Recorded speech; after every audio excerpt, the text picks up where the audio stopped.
নমস্কাৰ সকলোকে। আপোনালোকে দেখিছেই এইটো ষ্টকত মোৰ ডাউন চাইডে 30 কোৱান্টিটি এণ্ট্ৰি হৈ গৈছে আৰু ডাউন চাইডে কিয়নো এণ্ট্ৰি ল'লোঁ এইটো ষ্টকত মই শেষত ডিটেইলছত এক্সপ্লেইন কৰি বুজাই দিম। এতিয়া যিহেতু এণ্ট্ৰি হৈ গৈছে সেইকাৰণে ষ্টপ লছটো প্লেচ কৰি লৈছোঁ আৰু ষ্টপ লছ প্লেচ হৈ গ'ল। এতিয়া যেতিয়া আমি টাৰ্গেটটো ছেট কৰি ল'ম 1:1 ৰেচিঅ'ত, যিহেতু এতিয়া জুন মাহ চলি আছে, এইকেইদিন মাৰ্কেটটো ইমান ভাল মুভ দিয়া নাই, সেইবাবে 1:1 টাৰ্গেটহে ৰখাম। 1:1 টাৰ্গেটত দেখিছে আপোনালোকে মোৰ টাৰ্গেট ছেট হৈ গৈছে। আপোনালোকে স্ক্ৰীনত ব্লু কালাৰ লাইনডাল দেখিছে, এইডাল ট্ৰেণ্ড লাইন এটা বনিছিলে। ট্ৰেণ্ড লাইনটো ব্ৰেক হ'লত ডাউন চাইড এণ্ট্ৰি ল'ম ভাবি আছিলোঁ, কিন্তু এণ্ট্ৰি হোৱা অলপ দেৰিয়ে হৈ গ'ল, লেট হৈ গ'ল। ষ্টপ লছটো ক'ত হ'ব হিচাপ কৰোঁতে আচলতে একো নাই বাৰু, এতিয়াও মুভ দিছে আমি এণ্ট্ৰি কৰাৰ পিছত। তাকে আমাৰ টাৰ্গেটটো হিট হয় নাই চাওঁচোন বাৰু।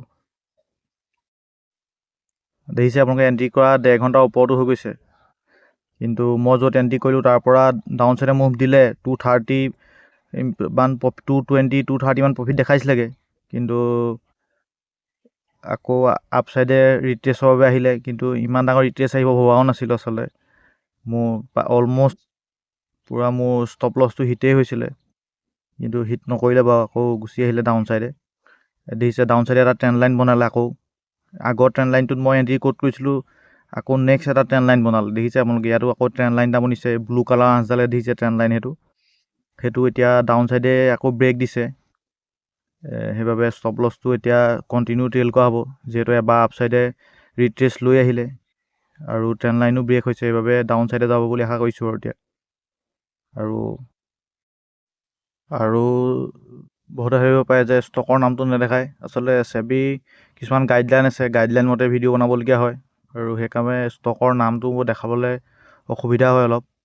সেইকাৰণে আপোনালোকক মই এনালিচিছ কৰি দেখাওঁ কিছুমান বস্তু, কিন্তু ষ্টকৰ নামটো দেখাব নোৱাৰিম। আৰু যিসকল নতুন ভিউৱাৰে চাই আছে তেওঁলোকক কৈছোঁ যে ট্ৰেডিং ৰিলেটেড এনেকৈ কিছুমান ভিডিঅ' আহি থাকে, আপোনালোকে ছাবস্ক্ৰাইব কৰি ল'ব, শিকি থাকিব পাৰিব কিছুমান ট্ৰেডিং কথা। আপোনালোকে ভিডিঅ'ত দেখিছেই ট্ৰেডিংটো ইমান ইজি বস্তুও নহয়। ইয়াত পূৰা চাইক'লজিটোৱে ইম্পৰ্টেণ্ট হয় আচলতে। টেকনিকেলো ইম্পৰ্টেণ্ট, কিন্তু বেছিকৈ চাইক'লজিটোৱে ইম্পৰ্টেণ্ট হয়। আৰু দেখিছে কিমান এটা দেখিবলৈ ভিডিঅ'টো 5 মিনিটতে শেষ হয়, কিন্তু ইয়াৰ আঁৰত অন্ততঃ 2, 3, 4 ঘণ্টালৈকে আচলতে সময় দিবলগীয়া হয়। আৰু এইটো ট্ৰেডটো কিয় ল'লোঁ মই শেষত এনালিচিছ কৰি দিম আপোনালোকক। মাৰ্কেট এইখিনিতে বহুত সময় ফচি গৈছে, যাওঁ যিহেতু এটা ইয়াত ছাপৰ্টো আছে, আগৰ দেখিছে 2টা ছাপৰ্ট আছে এইডোখৰতে, সেইবাবে ভাবিছোঁ প্ৰফিটটো বুকিং কৰি দিওঁ আৰু আজি টাৰ্গেটলৈ নাযাবগৈ চাগে, আৰু গ'লেও বহুত সময় হৈ গৈছে আচলতে, বহি থাকিব নোৱাৰি আৰু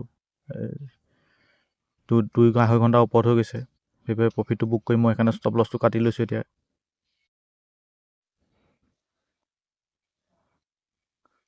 প্ৰফিট বুক কৰি দিছোঁ আৰু টাৰ্গেটলৈকে নাযাবগৈ চাগে। আগতে দেখিছে এইডোখৰ পৰা এটা ছাপৰ্ট লৈ আপচাইডে মুভ দিছিলে, ছাপৰ্ট এটা আছে, সেইবাবে বুক কৰি দিছোঁ। আৰু মানে আকৌ ৰিট্ৰেছ ল'বলৈ যাব পাৰে, ৰিট্ৰেছ ল'লে আকৌ বহুত সময় যাবগৈ, যিহেতু যথেষ্ট টাইম হৈ গৈছে, সেইবাবে প্ৰফিট বুক কৰা হৈ গ'ল।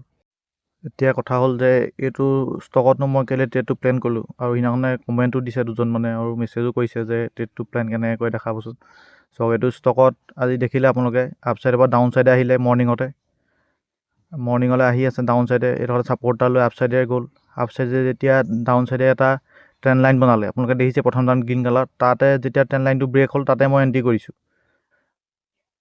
আৰু এণ্ট্ৰি কৰাৰ পিছত মোক প্ৰফিট দিলে যদিও আকৌ ৰিট্ৰেছৰ বাবে গ'ল। ৰিট্ৰেছটো আকৌ আহি যেতিয়া ছাপৰ্ট পালেহি মই তাতে প্ৰফিটটো বুক কৰিলোঁ। দেখিলেই পিছৰ চোৱা কি হ'ল, আৰু তেনেকৈ ট্ৰেড কৰা হয় আচলতে। আৰু যিসকলে নতুন ভিউৱাৰে ভিডিঅ'টো চাই আছে তেওঁলোকে ভিডিঅ'টো লাইক কৰিব, ছাবস্ক্ৰাইব কৰিব আৰু শ্বেয়াৰ কৰিবলৈ নাপাহৰিব।